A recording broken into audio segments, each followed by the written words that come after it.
For us that we're so delusional now to think China loves you so much, with due respect, China is speaking for its own interests.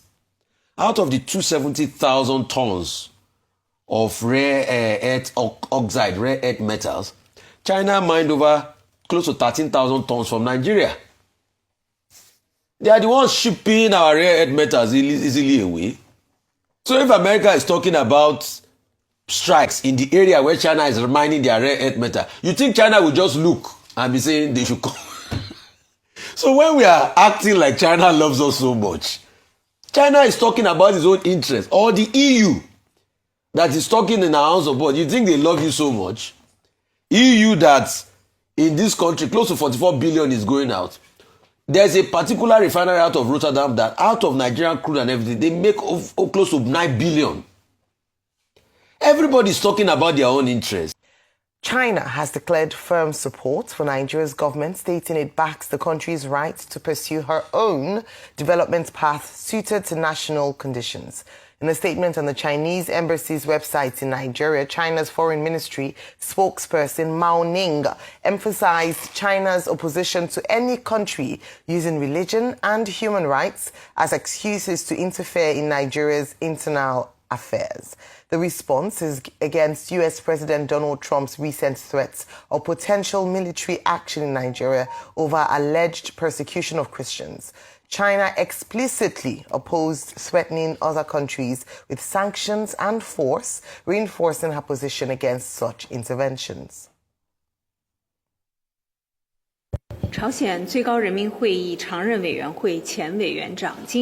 On Trump's threat of military deployment in Nigeria, Mandarin, as Nigeria's comprehensive strategic partner, China firmly supports the Nigerian government in leading its people on the development path suited to its national conditions. China firmly opposes any country using religion and human rights as an excuse to interfere in other countries' internal affairs and threatening other countries with sanctions and force.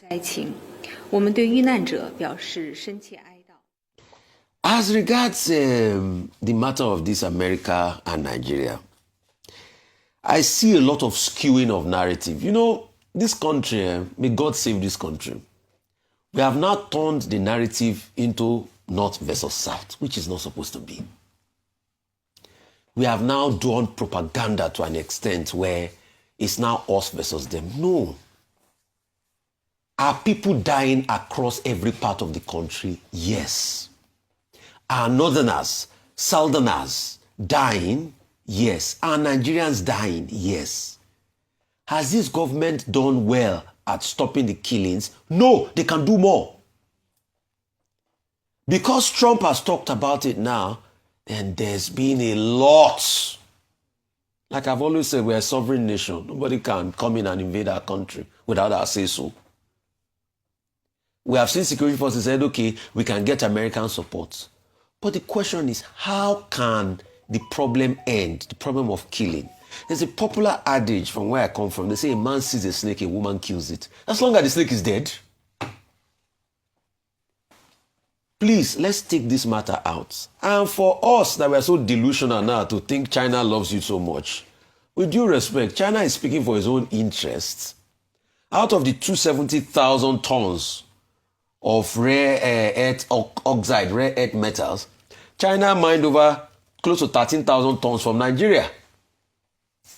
They are the ones shipping our rare earth metals easily away.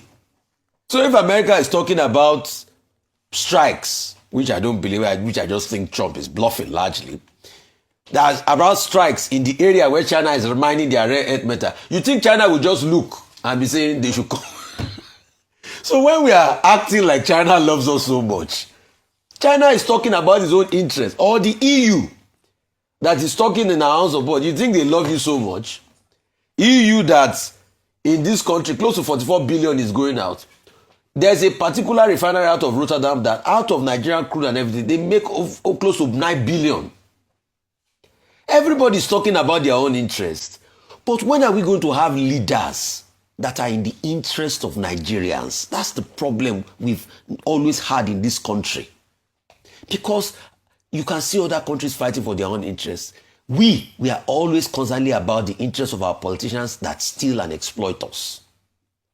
So it's a very sad dilemma that we are currently facing now. And please, we should not fall for all this love here and there and all of that.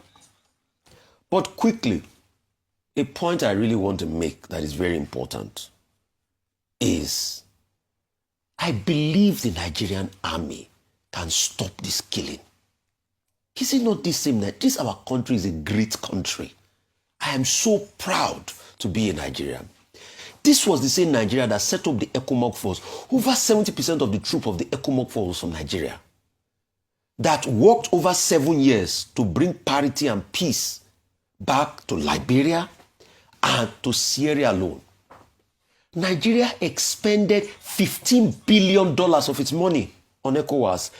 As at that time, if you adjust that money from inflation between 1991 to 1997, from 1997 to about 2001, if you adjust that $15 billion for inflation, Nigeria spent in today's money is over $30 billion to restore peace and parity to West African countries. That same country is great enough to solve its own problem. We need leadership. All right. The Minister of Foreign Affairs, speaking in Berlin, in Germany, with his German counterpart, saying that, look, the Nigerian constitution does not allow religious persecution, and that is the thing that everyone should note. And I think he's right. Section 10 of the 1999 constitution says that there shall be no state religion in any part of this federation that is called Nigeria. Section 38 says, look, as a Nigerian, you have the freedom of thought, conscience, and belief. Section 39 says that you have the freedom of expression. Section 40 says that, look, you can associate with people, freedom of assembly. Section 42 says that there shall be no discrimination against anybody in this environment on the basis of faith, religion, or belief, or circumstances of birth. So he's very right to quote the Constitution. But you may then argue that, look, the reality is different. But I get the more important point that Minister Tuga was making, which is that, look, nobody should attempt to turn Nigeria into an equivalent of Sudan, where religion and tribal sentiments, prevail and determine relations within the country. However, the point to make is that religion, as well as ethnicity, are two of the major principal centrifugal forces in the Nigerian question, at the heart of the national question, often exploited by politicians when it is convenient for them. So, and that is why you find this, impression that, look, religion is a problem in Nigeria, and then the established Western media mind, that, look, Nigeria is divided into north to south.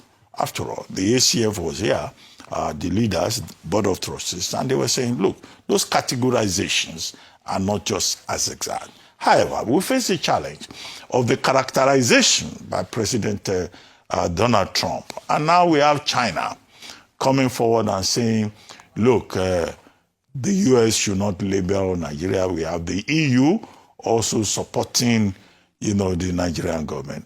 Look, the rule in international diplomacy is to make friends and to pursue your own interests and to have allies within the international space. China is a major rival of the United States. So we'll be expecting too much if we think that China will take the same position as the United States when it comes to international relations. They're not taking the same position on Russia-Ukraine. It's not the same position on artificial intelligence. It's not even the same position that both countries take in terms of geopolitics. Now, America has tried to push back to say China cannot dictate their foreign policy. But, I think it's a good development for Nigeria that we have China speaking up as a friend of Nigeria and saying, look, you cannot dictate to Nigeria as to how Nigeria runs its affairs. And the EU also, showing solidarity. After all, the other day, the EU just, approved some amount for pharmaceuticals, for local production in Nigeria. So it's good to see that Nigeria is not isolated and that there are countries and regions that are willing to speak up against Trump's unilateralism, against Trump's hypocrisy, and Trump's mischaracterization of religious relations in Nigeria. So that's the context of that.